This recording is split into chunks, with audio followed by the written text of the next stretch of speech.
প্রশাসন কর্তৃক এলাকার সমস্ত জনসাধারণ ও পর্যটকদের উদ্দেশ্যে বিশেষ সতর্কবার্তা ঘোষণা।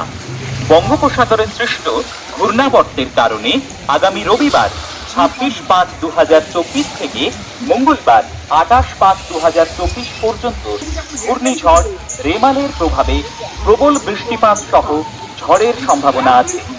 আবহাওয়া দপ্তর ও জেলা প্রশাসন কর্তৃক প্রচারিত বিশেষ আবহাওয়ার সতর্কবার্তার দিকে নজর রাখুন। অযথা গুজবে কান দেবেন না ও গুজব ছড়াবেন না। মৎস্যজীবীদের সমুদ্রে যাওয়া এবং সমস্ত সামুদ্রিক কার্যকলাপ সম্পূর্ণরূপে নিষিদ্ধ করা হচ্ছে। দুর্বল ও কাঁচা বাড়ি, গাছের ডাল বড় হয়ে ভাঙতে পারে, এগুলি এড়িয়ে চলুন। প্রশাসনের নির্দেশ অনুযায়ী প্রয়োজনে নিকটবর্তী ফ্লাড শেল্টার অথবা ঘূর্ণিঝড় আশ্রয়স্থল অথবা নিকটবর্তী পাকা স্কুল বাড়ি প্রভৃতি নিরাপদ স্থানে আশ্রয় গ্রহণ করুন।